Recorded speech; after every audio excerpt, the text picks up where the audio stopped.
All right, ladies and gentlemen, let me introduce you to hydrocarbons.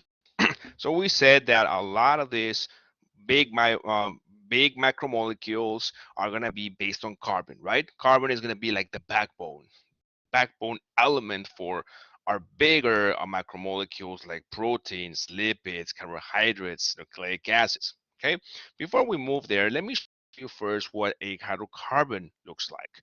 Now, some molecules, some macromolecules, like for example, carbohydrates, like for example, lipids, I want to have a lot of hydrocarbons. Okay, a hydrocarbon, simply speaking, is very simple. A hydrocarbon is it's a molecule that pretty much is made of carbon and hydrogen. That's it, right? Hydro for hydrogen, carbon for carbon. Okay, so that's what a hydrocarbon is. It's pretty much a chain of carbons, okay, with a lot of hydrogens in it. Let me draw you a little molecule here of a hydrocarbon. Now I want to do a little bit longer than my examples here, just to show you how these hydrocarbons can get a little bigger and why or how are they bonded to a bunch of hydrogens. So if I want to give you a little chain over here, and I'm going to erase my carbon here. I want to erase this. So make sure you pause this video and copy that if you want to copy that. So let me draw you a hydrocarbon really quick, a little longer one, a 6-carbon chain.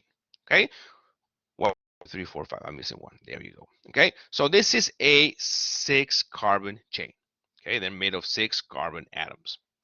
Now, when I see this, I already assume, because sometimes you see that, when you see that, you already assume something. You assume that if you don't see any more bonds, it's because the rest of the bonds are going to be hydrogens. Okay, but for our purposes, since we're just learning about hydrocarbons, I'm going to draw each bond, okay, each hydrogen. And remember, why is carbon such a versatile atom? Because it can do 4 covalent bonds, right? It can do 4 covalent bonds. So here we go. Watch how every single carbon is going to have 4 covalent bonds. I'm going to start over here. This one is going to be bonded to 1, 2, 3 hydrogens. One, another hydrogen. As you can notice, every single carbon is going to have 4 bonds.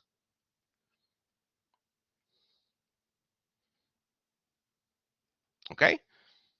And that is a very simple, a little longer, but very simple type of hydrocarbon. Okay? It's a 6-carbon chain, okay, and all and it's bonded to a bunch of hydrogens, okay, thus hydrocarbon. Now hydrocarbons are nonpolar and they're hydrophobic. Nonpolar means it has no charge. So this hydrocarbon here, this big chain, really is non-charged. And because it is non-charged, it has no charge, it has no partial positive and no partial negative charges.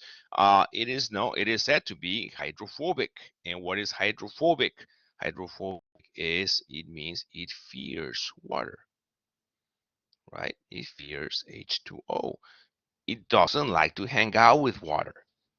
Okay, the reason why this big molecule or these hydrocarbons um, are nonpolar, are hydrophobic, it has to do because carbons and hydrogens have similar electronegativities. And remember that when two atoms come together, okay, and they have similar electronegativities, they're going to be sharing electrons, right? But they're going to be sharing electrons equally. They're going to share electrons equally. And this is the reason why if a carbon and a hydrogen, they're going to share the electrons equally, that means that the electrons are going to be shared equally. They won't be in an atom more than another, so there's no partial charges. If there's no partial charges, then the molecule is going to be nonpolar. And if it's nonpolar, because it has no charges, it's going to be hydrophobic. It doesn't like water. The reason why it doesn't like water is because a hydrophobic molecule has no charge, has no positive, has no negative. So it doesn't want to hang out. It does not want to hang out with a molecule like water that is polar. And what does that mean? If a molecule is polar, that means it has partial positive, partial negative charges. Okay, so they don't like each other. They don't like each other. Now, talking about these hydrocarbons, they can come in different flavors. Okay, they can always be linear chains, like the one I show you over here. Sometimes they can be branched. They can come as a branch. Sometimes they form rings, and sometimes you can see single or double bonds. Okay, most of the macromolecules, for example, the macromolecules that have the most amount of hydrocarbons are going to be your fats. Okay, going to be those things that are fossil fuels. If you look over here, this is an example of some hydrocarbons. This is a carbon, a two carbon molecule. That means that this molecule has two carbons, a backbone of two carbons. As you can see, carbon is always linked, okay? It's always making four bonds, right? In this case, this carbon is bonding to this other carbon here, to this hydrogen, to this hydrogen, and to this hydrogen. You see how every carbon can make four bonds, okay? What about the other bond? What about the other carbon? This carbon over here. Well, this carbon is going to be bonding to this carbon, to this hydrogen, to this hydrogen, and to this hydrogen. Okay, so again, it can make four covalent bonds. Okay, sometimes hydrocarbons can come in a different flavor. Okay, they can come as double bonds, like you see over here. Okay, double bonds are usually stronger than a single bond. Sometimes they can be branched. Okay, like you see over here, you see a carbon here, a carbon here, a carbon here. Instead of having another carbon here, it kind of branches off over here, okay, into this other carbon. Okay, and that's fine. You'll see a lot of branching, a lot of carbon branching all over the place, especially in organic molecules. And sometimes you get to see this, especially with a lot of steroids, so a lot of your hormones. You get to see carbon skeletons arranged in rings. Okay, the thing about these hydrocarbons, remember all of these are going to be hydrocarbons. Hydrocarbons means what, guys?